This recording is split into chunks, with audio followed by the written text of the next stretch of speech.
দর্শক সরাসরি যুক্ত রয়েছি বাইতুল মোকাররম মসজিদ। আসলে এখানে হামলা হচ্ছে সাধারণ মুসল্লিদের।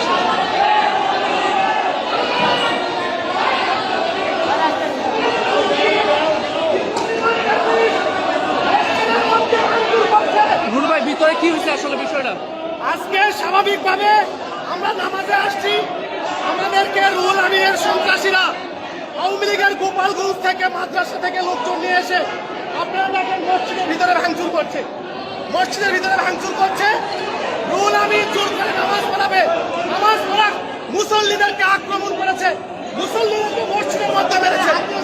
আমরা ঢাকাবাসীকে অনুরোধ করবো, ঢাকাবাসী আজকে আমাদেরকে হামলা করেছে আওয়ামী লীগের ফাঁসিবাদ রুহুল আমিন আজকে মুসল্লিদেরকে হামলা করেছে। ঢাকাবাসীকে আহ্বান করবো, সবাই ঢাকাবাসী বাইতুল মুকাররমে সবাই আসেন প্লিজ, সবাই।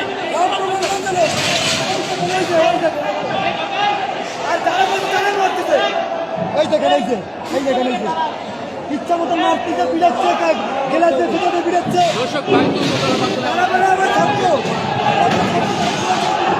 বাইতুল মোকাররম মাদ্রাসা শিক্ষার্থী দর্শক একটি রণক্ষেত্র আসলে হবে বাইতুল মোকাররম। আমি দর্শক যেমনটি দেখছিলাম আসলে মুফতি রুহুল আমিনের অনুসারীরা আসলে ভিতরে, তারা মুফতি রুহুল আমিনের অনুসারীরা আসলে ভিতরে সাধারণ মুসল্লিদের উপরে হামলা করছে। তাই উনারা একটু নেন তো দর্শক। বাইতুল মোকাররম আসলে একটি রণক্ষেত্রে পরিণত হয়েছে, এমনকি আসলে আমরা দেখছিলাম দর্শক। ভয়াবহ পরিস্থিতি বিরাজ করছে, এই যে একজন আহত হয়েছে সাধারণ মুসল্লি দর্শক, এমনটি আসলে আমরা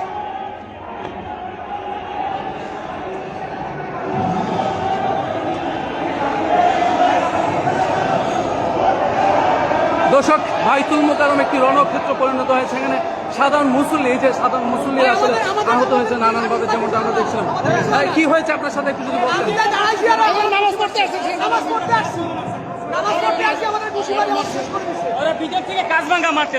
কারা মারতেছে ভিতরে, আসলে কারা অবস্থান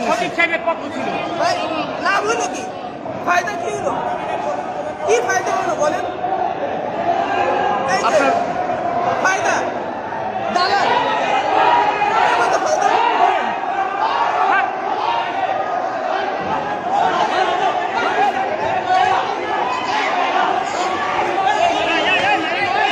দর্শক? বাইতুল মোকাররম আসলে রণক্ষেত্রে পরিণত হয়েছে দর্শক, যেমনটি আমরা দেখেছিলাম আসলে বাইতুল মোকাররম একটি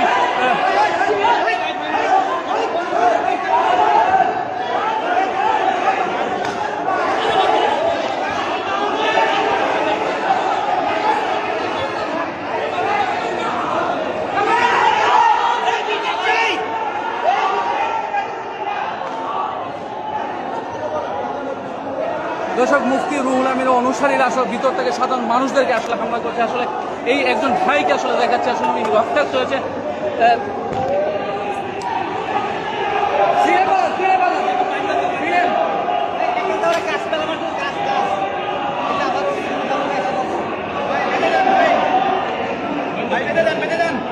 সমস্যা নাই,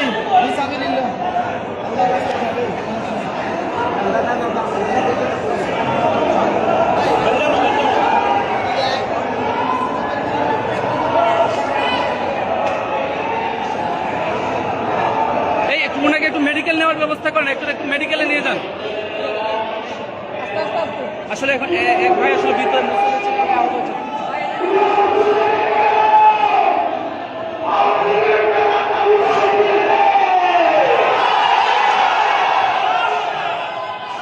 দর্শক। বাইতুল মোকাররম একটি রণক্ষেত্র অবস্থা নিয়ে যাচ্ছে দর্শক, যেমনটি আমরা দেখেছিলাম আসলে বাইতুল মোকাররম।